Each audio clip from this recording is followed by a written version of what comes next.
So you started to mention that what the next step was after they didn't retain you at Destination Hope. So let me ask you, because you started to move forward before I can kind of crystallize it for those that are watching, listening.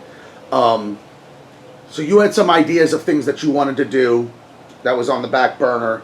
And so that, I assume, going back, you had mentioned that part of the umbrella of Destination Hope was the Sylvia Brafman Mental Health Center. And then you also started to mention the Academy. You didn't call it by name, but the Academy for Behavioral Health Services. Am I correct? Right. Okay. So these are two major now endeavors.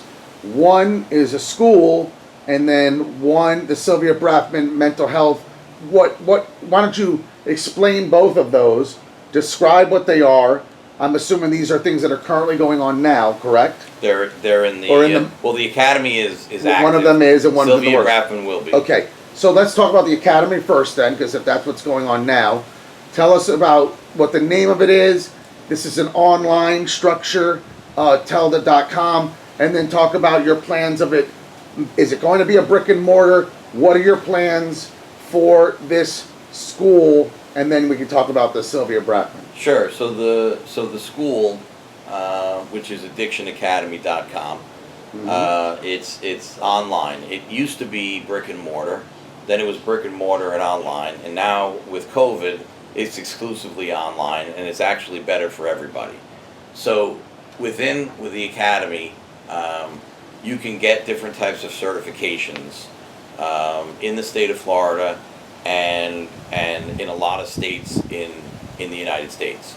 We have what's called reciprocity, which means that whatever you do down here, you can transfer to your state. Not all the states, but some.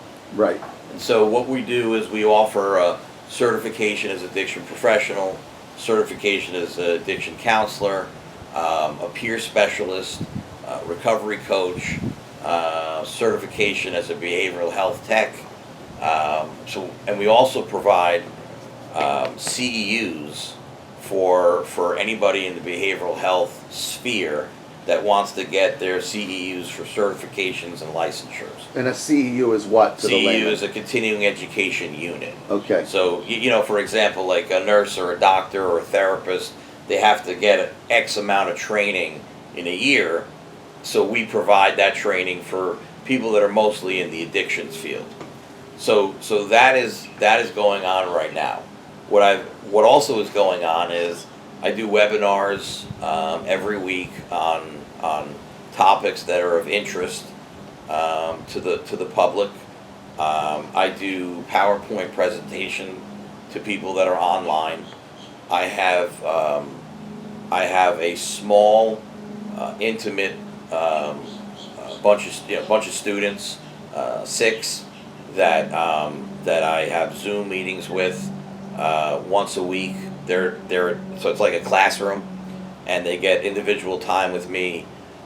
They get free CEUs out of it, which is really good. And this is potentially people that I could end up hiring for other endeavors. So it's a lot of perks that go along with it. We work with hospitals in getting their staff certified. I do trainings in purpose, even with COVID. I went down to North Miami a couple weeks ago. I've been up to Okeechobee. I'm going out to Indiana next week to do a training for staff. So the Academy is really reaching. The tentacles are far-reaching. Right. We have students all over the country. The next phase of the Academy is twofold. One is we want to offer national certification to every student in the United States. So a blanket certification so that anybody that calls up we can help out with. Right. No limitations. The other thing that's really important is voc rehab. Vocational rehabilitation is government sponsored, and they will pay for students to go to the Academy. So they'll pay the Academy whatever the Academy costs, and the students can go. It's basically like, federal aid, and so it's a process to get approved. But I have a staff member that is assisting these folks in getting approved, and so the idea is this. The idea is that you're a drug addict or you're mentally ill, and you end up in treatment, and your first day of treatment is the worst day of your life, and then you get through treatment and you go to a halfway house and you get a job, or you start to volunteer, you start to feel good about yourself. Now maybe you take a couple of courses. Now you've got a skill. Now you get a better paying job. And so you went from being a bum, you went from park bench to park place. Right. And there's no better feeling than that, to provide that, which is exactly what I always wanted for the academy. It's for those people that think they don't have a shot. And I want to give them a shot that they never would have had. The other piece that I'm doing is I am in touch with the Department of Education so that I can offer an associate's degree, a bachelor's degree, a master's degree, maybe even a PhD for the students that go. Right. And I think it's a wonderful marketing tool. It's a great way to brand the academy. People in this field will definitely go on to get a higher education. Would you be the first of any type of school that No. offers? I don't think so. Okay, I don't think it's the first. but it is rare. But it's right, and it's not the first, but we're gonna do it better. I plan on having a personal touch to it. If I can meet with the students in person, I will. If I can talk to them via Zoom, I will. So I'll have office hours. So it'll really be a legitimate institution online.